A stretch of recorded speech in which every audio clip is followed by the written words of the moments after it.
Hi, welcome to CMO Insights, the podcast series. I'm your host, Jeff Pedowitz, the president and CEO of the Pedowitz Group.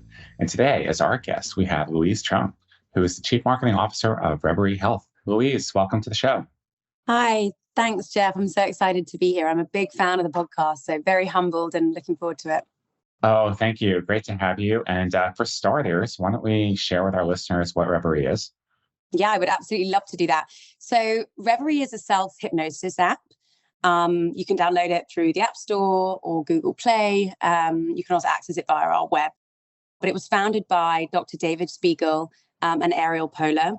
Dr. David Spiegel, his father actually was the founder of hypnosis and popularized the whole concept.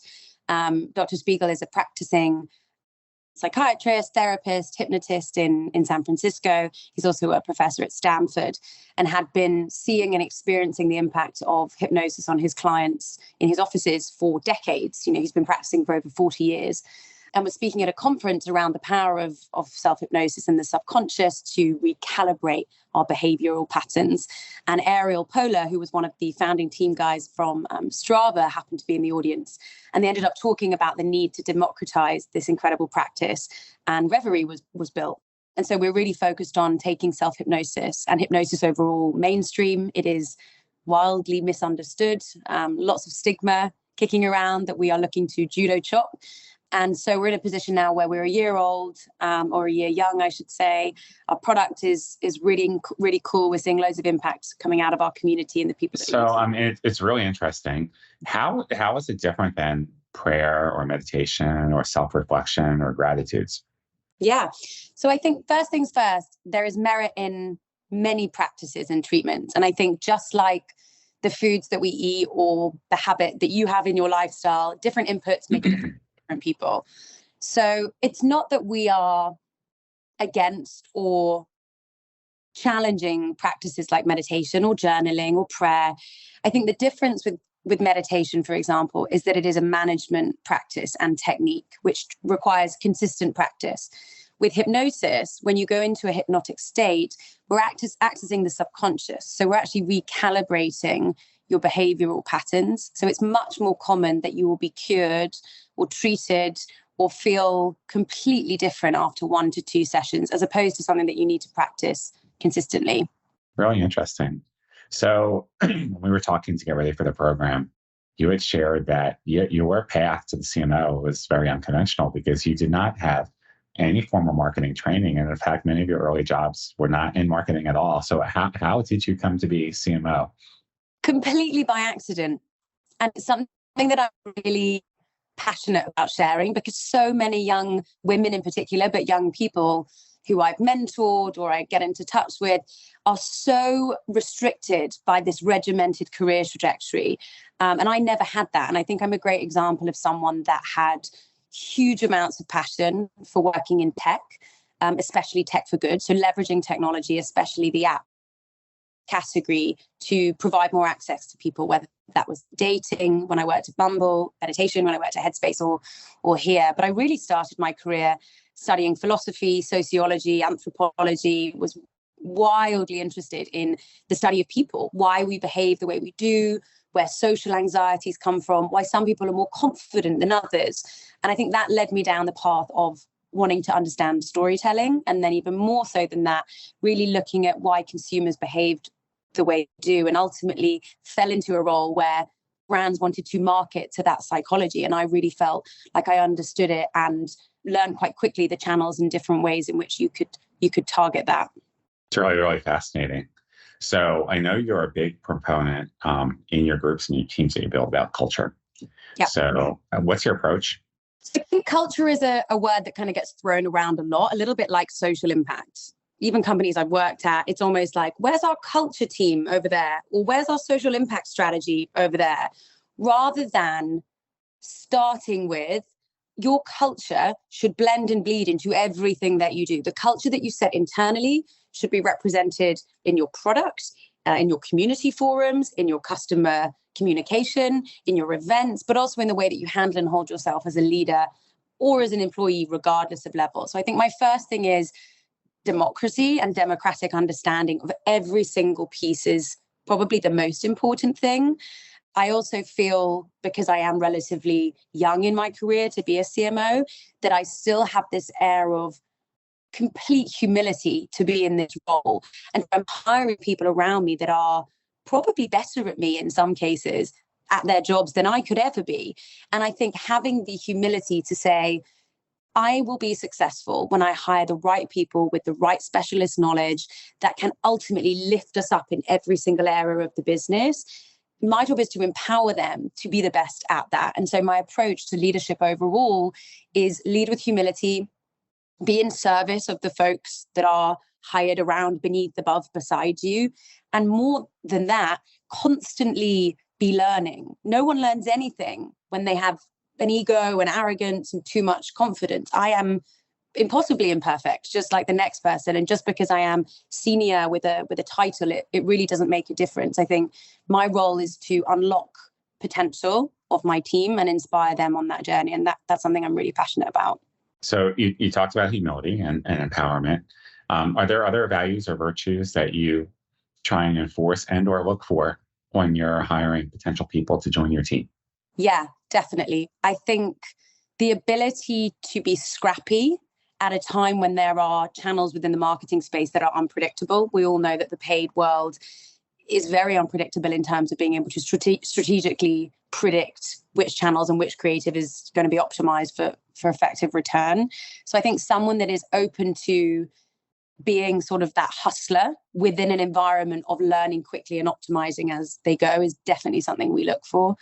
The second thing is somebody that can flex into other areas of the business. I think traditionally, if you were on the content team, you were that side of the business. And if you were the product team, you were on the other side. And the two functions never really met unless there was an all hands, for example. Our team are completely cross-functional. So if I'm out sick, my VP of product, Devon, who is absolutely incredible, should be able to take my seat and take the calls that I should have been on. And vice versa, I should be able to lead her product team because semantically and philosophically, we understand each other's roles. We're a really small team, so obviously that's easier. We're sub 20 people. But I would say that I think we're going to move into this space of completely cross-functional teams aligned with, OKRs that are cross-functional as opposed to these silos, because we all know that integrated marketing is effective. So I think that's something that I definitely look for. And then the last thing, which I think is really important, is transparency. I never think we should get to a point where there's a review where feedback is given. I'm always surprised if I'm given feedback like a month after an incident has happened. And I think it also reminds people that feedback should be regular and it should be a positive experience of which the entire infrastructure of the business can learn and optimize against. And that's I love that. So you have this, on one hand, this great opportunity and challenge of evangelizing like a new approach to self-care and health. And then you're also a CMO at a time when, let's face it, the world is changing at lightning speed. And we all are tap dancing and trying to innovate and move and adapt. How are you balancing both of those? How do you innovate in a space that's moving faster than sometimes our ability to implement, and at the same time evangelize on something that is relatively maybe misunderstood or not known at all? Probably the reason I took the job was that question that I asked myself. Can I do this? Can we demystify an entire category, which traditionally, take meditation. It took us 5, 6, 7 years to do that with meditation, make it mainstream. Can we do that whilst also growing a commercial business with promising unit economics? The answer is we're achieving that by taking each week by week with regards to outcome and output. So we might be planning for a brand refresh in 2 months' time, but we're also being very, very careful that every single week there has to be channels and activity going out in the wild. So it's sort of a balance of 65% of we're out there and we are bringing it to the masses so that we are growing effectively alongside a consistent, sustainable planning of brand communications, education. These sorts of things take time to come to fruition. But the reality is, and this is one of the biggest challenges I've faced, it takes time to build a brand. It's like saying to someone, fall in love tomorrow, but also at the same time, I want you to have 25 partners. It's like, well, I mean, at this point, the two things aren't necessarily capable of happening at the same time. So I think that will always be the challenge for CMOs, but it's one that I think is really interesting because all of us as people, as characters, I can be a very calm, introverted person. I can always, also be the life and soul if I feel like it. So it's more like, what is this marriage of these two parts of what is needed to grow the business? And how do we bring these pieces together in a way that is delivering return so we can keep investing in the long-term gains? Excellent. So you mentioned brand, and I think that for a lot of marketers, it's lost a bit of focus on that over the last few years because there's this pressure to show results, to work with technology and all about the financing and demand gen. And yes, that is an absolute critical part, but so is the brand and the storytelling and balancing that. What's your approach to that? How do you balance art and science? How do you get brand and demand in equal proportion, if at all? I think, so I'm at a point right now where, if we had a year, we would spend a year building this most beautiful, emotional, romantic brand that could totally inject the market in a way that probably much quicker would deliver return. But we don't have the luxury of that because we want to grow at the same time. So for us, it's about how can we take the emotional human component of what brand is. Really, brand is about feeling, right?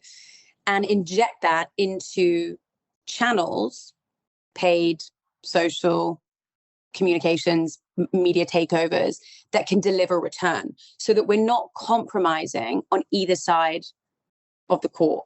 So we're still getting the education, the impact, the storytelling at a very base human level out there, but we're doing it in channels that we feel really confident can deliver return. And then in tandem with that, we are planning much more aggressively behind the scenes for long-term integrated campaigns that can probably deliver 10x what those ads would be able to. And so I think it's a very fine balance between the two, but we will never compromise our brand integrity by putting something in paid channels which is off brand. We're trying to find the sweet spot of what can deliver an effective cost per acquisition whilst also increasing and educating people on the visibility of hypnosis. Because you're new in the space and relatively differentiated, would you consider your brand to be a top dog or an underdog? 100, I don't even have to think, 100% an underdog. We are the underdog of the mental health, wellness, self-care space. People don't think we are legitimate. And I think there is really powerful tension in that. The best thing about being a woman, Jeff, I say this often, is being underestimated. Great. Don't think I can do anything. Put me in the room and we'll prove you otherwise. And I think that's the ambition we have for hypnosis. We know it works. We've got the stories in front of us. We are clinically backed and we're confident. We just need the space and the right team around who also believe in that to take it mainstream. Are there other brands that have been underdogs that inspire you? Yeah, I love all these questions. You're literally like, I love this. Probably not brand specifically, but if you look at categories, I guess Oatly is a great example. Take oat milk. Nobody was drinking oat milk. In actual fact, studies have come out saying that oat milk might not be so good for you after all of us have been glugging away the last 3 years on our oat milk lattes. That was a category that was completely undefined. And they took a really bold, creative, very relatable approach to brand marketing that delivered return and grew the business. Take the psychedelic space. This mushroom teas and all of this kind of mushroom obsession that everyone has at the moment in terms of navigating their brain. People are moving away from meditation and into more of the clinical backed space where products and brands are explaining what's actually happening in their brain when they take these drinks or substances or whatever it might be that are obviously legal. Take the female libido space or female sexual pleasure. 5 years ago, nobody was talking about what it meant to have an orgasm and what products women should be exploring. The amount of influencers I see that are comfortable promoting that, all of these brands and categories existed in that underdog environment, and they all had the same consistent red thread, and that's what we have. And that is that there is tension in stigma. And that tension is where creative brand marketing can be really powerful. I love that. Really well said. So As you reflect back on your amazing career so far, is there any advice you would go back and give your younger self? Oh my gosh, so much. I think the most consistent one would be, don't doubt yourself so much. I did a lot and I took a lot of risks, but I didn't have the confidence that I do now, because obviously I have hindsight of that worked, that didn't, that was effective. Experience is an incredible asset in terms of how you make future decisions. But I think for younger people today, it's these errors and these developments and learnings that actually teach you. I've never learned anything when something's gone right. I've launched brilliant campaigns that have delivered exceedingly good return. We didn't learn anything. We just went, well done, on to the next. It was when we did things really wrong that actually we learned the most effective lessons. And I think it took me till I was a bit older in my career, and just generally as an individual, to recognize that mistakes aren't ever mistakes, because they always lend and lead you down a path of understanding a different route. And I think we need to get into that mindset where when someone makes an error, we don't even position it or use the words like error. It's like, this is great that went wrong. Let's celebrate what we learned within that, whatever we want to call it, kind of challenge decision. And I also think not to be so afraid of being young. I'm 35. Lots of people in my career have said, gosh, you're so young to be a VP, or you're so young to be a CMO. And even just those sentences automatically as a woman make you feel like you're an imposter, even though you have the credit and the campaigns and the team and all of the backing behind you. It can still, and I think it's especially a female thing, it can still make you feel like you're not worthy of the seat. And I think as I've got more and more senior in my career, I've just become so passionate about, if you're not being given a seat at that table, like, go and make your own table. It's not representative or reflective of you. It's reflective of the short-sightedness of those around you. Yes, we're going to have to put that on a bumper sticker. If you don't get a seat at the table, go ahead and make your own table. I love that. That's awesome. Build your own house, for crying out loud. What, do I stop there? Build your own city. Exactly. And if our listeners want to learn more about self-hypnosis and Reveri, where can they go? They can go to www.reveri.com, or they can just type in Reveri to their App Store or their Google Play. And there's a free hypnotizability test, which I think is really important, because the more hypnotizable you are, the more effective that hypnosis can be. It's worth me mentioning, it's not for everyone. It might not work after one session for everyone. It depends where you are on the scale. We have a scale of 1 to 10. If you're closer to 1, the frequency that you would need to do it would be more. I'm a 7. I did the quit alcohol session, didn't drink after that. I do the quit sleeping all the time, or sleep better, sorry. And so doing that test, I think, will help dictate, it's free, sort of the effectiveness of it on yourself and your behavioral patterns. So I would definitely encourage folks to do that. Fantastic. Love it. Louise Troen, CMO Reveri, thank you for being on the program. Thank you, Jeff. All right. Best of luck. We'll see you soon. See you soon.